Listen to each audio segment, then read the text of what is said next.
I'd like to welcome you back to the channel. So I have with me today a good friend, Tzvi Weill, and I How are we doing? good. Now, before I get into my questions, I want to say something very interesting about Tzvi. First of all, he's such a multifaceted person that we had to decide what we were going to talk about today. So we're going to focus on the Shomrim part of his life, although by no means is that the bigger picture. The other part I want to say is specifically in regard to Tzvi within Shomrim is that when Tzvi shows up, there's a decorum. He handles the situation. He's the kind of personality and the kind of person that puts sense to, let's call it anarchy or miniature anarchy. That's the kind of energy he brings into a situation. And with that, I'd like to introduce Tzvi. Thank you. Thank you for being here. Let's see where this goes. All right. So my first question is, I understand that loosely the title within Shomrim is that you're a coordinator, but it seems to me that you're a lot more. It seems to me that, no offense to your peers, the other coordinators, but it seems that you hold some sort of position where you have a control that's higher than that. Can you explain that? I don't think so. I think that the reason that we have coordinators is probably because not everyone is always available at every time. I mean, people go on vacation, people are at work, people are. So the title of coordinator means each one of us, five coordinators, are capable of handling the situation from soup to nuts. Mm-hmm. Now, there's certain things that some guys are better with. Some guys have better, maybe a better relationship with the police than others. Some are better in the domestic type of calls. But as a whole, each coordinator was designed to be able to handle a call from soup to nuts. So we complement each other. Sometimes we call on each other for help. But, I appreciate that. But we have five very, very capable coordinators at Flatbush Shomrim. Gotcha. Don't doubt him. Okay. My next question is, how did you evolve into this position? Do you have a role model within or without this industry?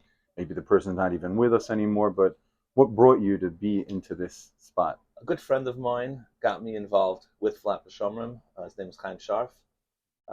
We did a lot of rolling together, a lot of calls together, and I think what really evolved with me personally with Shomrim was the domestic issues, and Chaim was very, very hands-on with some of that, and I was just watching him operate and listening to some of the issues in the community, and at first it just blew my mind that these things are actually going on, and then I realized that, like, okay, get past that. Now we have to try to solve these things, and logic, and it's always a puzzle. Every single case, there's no two things alike. No two domestic issues are alike. You have to come in.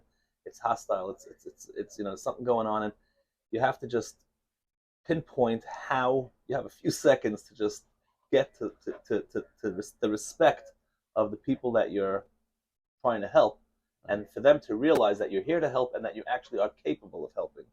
So pretty. It's a puzzle, but so far so good. Yeah, yeah. It must be a shock to open up your eyes to the kind of things that go on that most people are unaware of. Not anymore.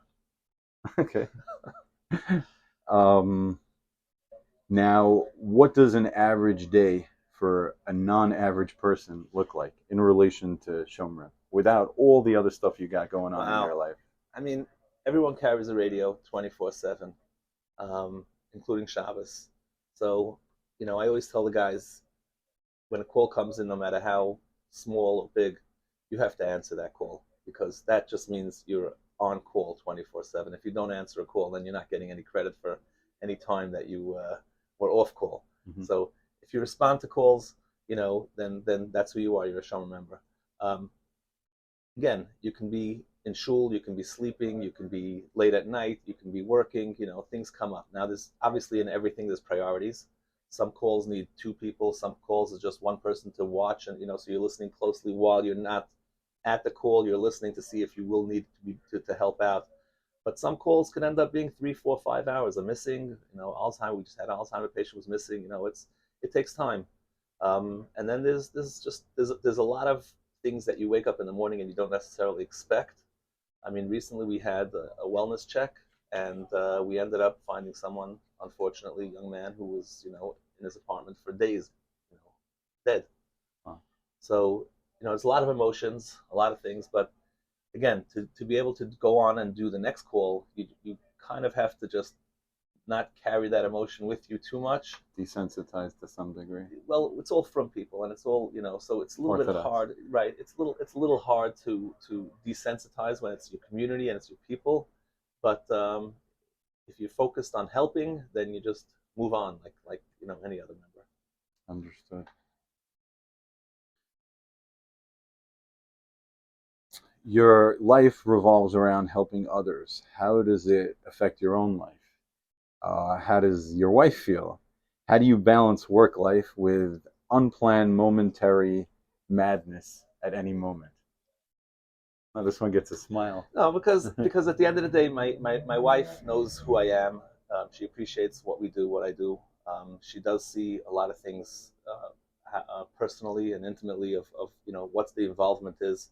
Um, Sometimes it's past the call. I mean, we've had, without getting into too much detail, but there was a gentleman who was arrested in Flatbush for breaking into shuls, and it wasn't the first time; it was many times. And at one point, I got a call from his attorney that he was facing some serious jail time for breaking into shuls, and I know the kid, and so I sent a letter to the judge, and he ended up being put into a program, out of jail program, and I helped him clean up his apartment. So there's there's a lot of more emotions that go into it than just running out for a call. There's a lot more involvement in.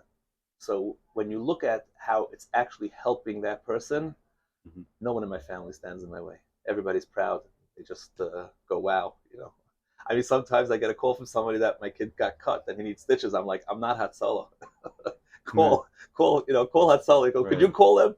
right, But it's again, it's the will to just want to help. right. That's all the Jewish volunteer ambulance service. Just Correct. for those who don't know. Um, so you just touched on something that I was going to bring up. You mentioned to me the other day that you have 60 seconds or less to assess the situation, but at the same time, it's a two-way street. Not only are you assessing the situation for what you can do and for your own safety, but you also have to make the other person feel either your authority or your respect.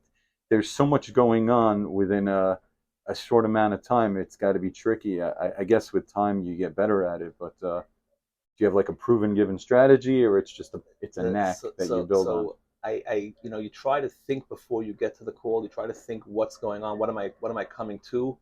But that really doesn't help. I think that people see the genuine part of you as quickly as you can. If you're genuine, if you're focused on the people, if you're there and you're genuine, I think that that is the connection that you need to make more than words, more than, I mean, obviously words help with that, but if you're genuine and you're actually there to help that person, I think that in a very short period of time, you can, if the person is rational, you can get to them and connect. That's probably Understood. the secret. Okay. What is the most shocking and what is the scariest experience you've had? If you don't mind sharing, or if maybe you want to share not the most extreme, do they happen to be the same?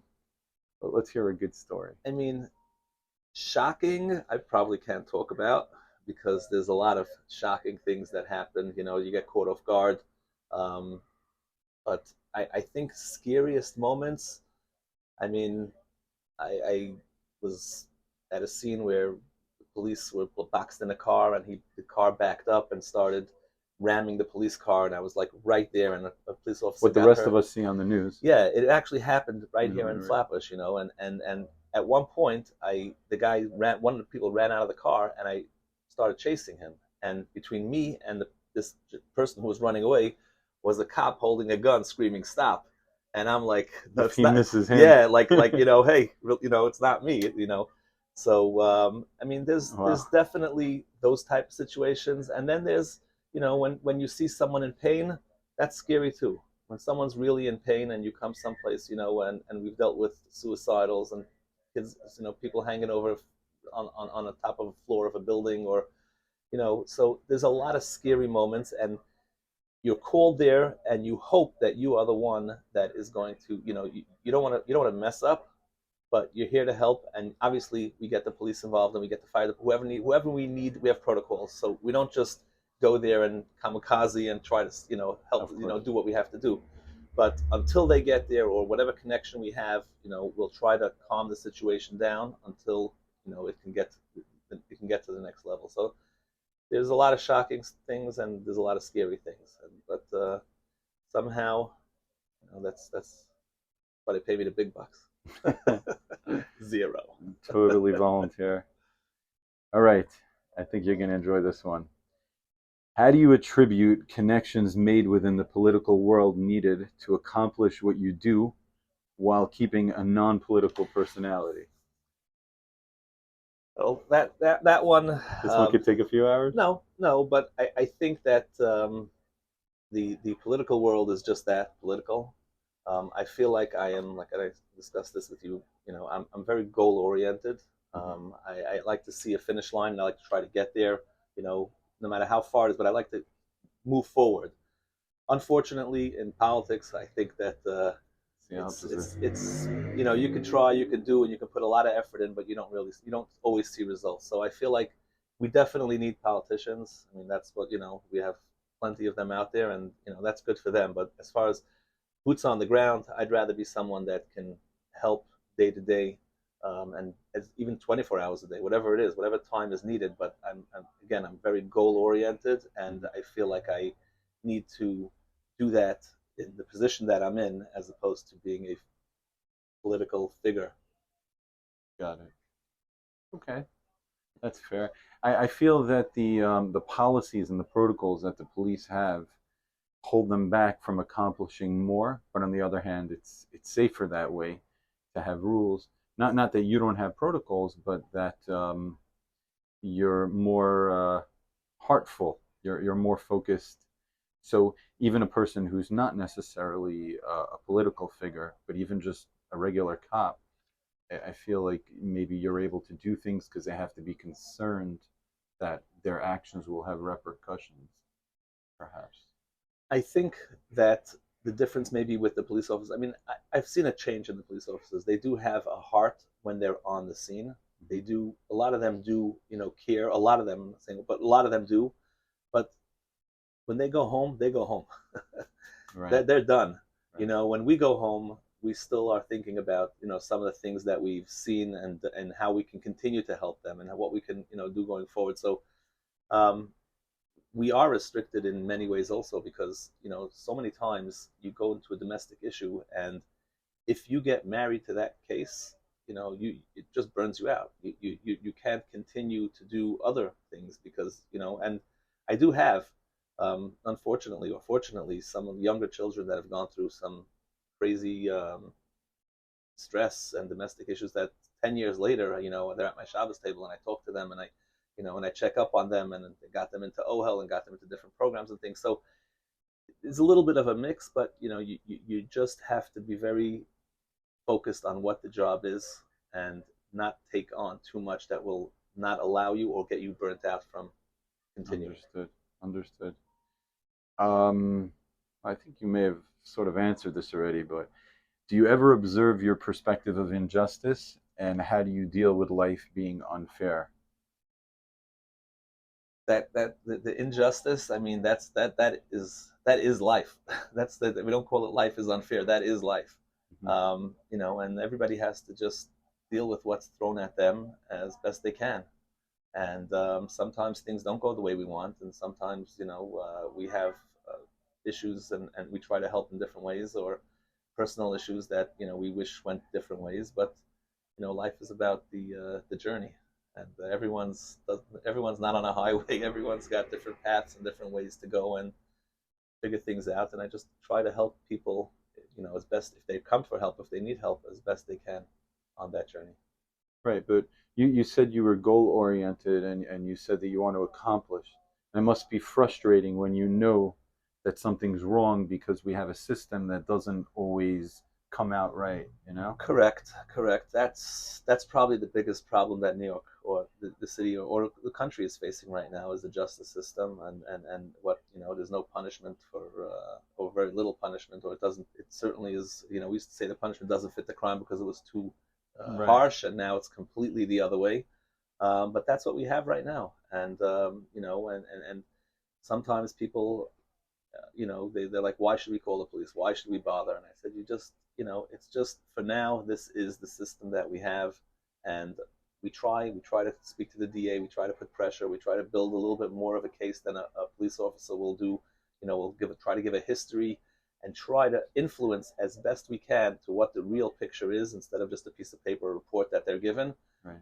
And that's on the more serious crimes, but it doesn't always work. Right. But many times the guy we arrested the day before is out laughing at us. He's back on the Right. street doing the same thing over and over again. And hey, I mean, that's It's just frustrating. it's frustrating. But the one thing about it is, I always tell the guys, in any situation, is we cannot get frustrated. We cannot lose control. You have We to be could we can walk professional. away if someone's abusing us or something, but we have to remain calm one, and in control. Understood. I was actually speaking from a position of seeing somebody being overly punished, but you bring up a good point. It's a different day and age. I hear you. Next, okay. So you would imagine that something like Shomrim would be a young man's game. Not that you're an old man, but with all the running around and chasing and excitement and lights and sirens or whatever. And obviously you have to have the wisdom, and it seems like you have both. It seems like you're going to be racing alongside 20-year-olds when you're 90. Oh, I guess you're lucky, I or hope I'm in the Miami Showroom by then. But maybe at least you get some good sun. you need a good mix of guys. But like even in the work when someone's working, right? When you start off, you're working hard, you're hustling, you're doing things, and I'm not saying that you don't hustle later, but there's so much more you can do with wisdom later Hmm. than with actual physical manpower. When you see a bigger picture, I always tell my kids, like, respect someone that's older than you. Forget everything, but simply for the experience and knowledge that they have. They've seen things that you haven't. And again, you can go make your mistakes, but respect, because again, I've seen younger Shomrim guys. I've been a younger Shomrim guy, you know, How long are you doing this? 20 something years, 25 years, Okay, you know. I did not know that. Yeah, it's a long time. Wow. And we have a lot of young guys, and we started taking younger guys. We started taking 18, 19-year-olds because, you know, there's a lot of energy, and with the proper guidance, with the proper eyes on them, they're not loose cannons. They're Hmm. actually some of our best members right now. Hmm. So you need a little bit of everything. Thank you, Hashem, God, for my health, and should stay Yes, that way. But the wisdom goes a long way in everything. makes sense. Yeah, it's just on a side note. It's interesting. In New York, there's an age limit to become a cop or different government jobs. And out in the Midwest, they don't have an age limit because they have exactly this philosophy that if a guy joins public safety, that they even if they're 45, 55, but they have a certain amount of wisdom that they bring to the force that the younger guys just don't have. So what you're saying, I've heard before from other states have a similar thought process. Um, okay, so I'm going to end off last question. So, as I'm sure a lot of times non-Jewish people they refer to Hatzalah, the Jewish Volunteer Corps, as the Jewish police because they see the lights and sirens. And ironically, if anybody were to be properly called the Jewish police, it would be you guys because you're boots on the ground, you're liaisons to the cops. You guys are trying to keep our community safe for both Jews and non-Jews within the areas of where the Jewish communities are. So I'm wondering, do you find this funny, concerning? Does it cause a feeling like a lot of times people out there feel that the Jews get special treatment? What's your feeling regarding our ability to have this force? Right. So I think that calling it the Jewish ambulance or the Jewish police, I think, is wrong. Only because it's more of the community policing and the community ambulance, and it's the community taking a responsibility for the community. People in the community stepping up and saying, "Hey, maybe we can't rely on the services that the city is providing, or maybe we can do a little better. Assist. We can assist and we can do a little bit better." So basically, every single community, if they had the camaraderie, if they went to church or synagogue or played ball with each other or did something together and got to know their neighbors, got to know their people around them, and truly were concerned for them, and truly helped them out when they were down, and spent and were happy for truly happy for them when they had good times in their life, then this is more of what our community is about, and that is why we look out for each other. And that's why when we leave a scene, it hurts so much, because this is your community, this is your neighbor, this is someone you know, this is someone you grew up with, this is someone that just moved in, but you want to get to know, you care for them. So it's not it's a community thing. It's very challenging for other communities to actually do this, because they don't. I'm not going to say they don't have that sense of family as we have with each other, but that's more of what it is. It's really caring about the community, caring about the investments that we have in the community, caring about our children, the schools they go to, the safety of everyone, and the health of everyone. And then there's just many other organizations that just focus on whatever the community needs. So it's more of a community thing. I mean, we've found plenty of people who are non-religious, non-Jewish people who've gone through things, and we've helped them in many, many ways, and we've gone the extra mile, and simply because they're a neighbor, Of they live, course, so human being. it's more of again, it's more of a community thing than a Jewish thing, I believe. Understood. So if, for example, the Muslim community next door, or the any other community were to create this sort of force, you'd be happy to see it. Of course, and they have, and and we just did a training with a whole group of Chinese, security people, and I wonder how that goes. I mean, they also have family, values and things like that. So we welcome everybody to just, to be more self-sufficient, because again, in our neighborhood over here, the city's resources are minimal because there's a lot going on. So we just want to help. Understood. All right. Thank you so much. I really appreciate your time. Absolute pleasure. You're a good man. Thank you. All right, Tzvi Weill, thank you so much.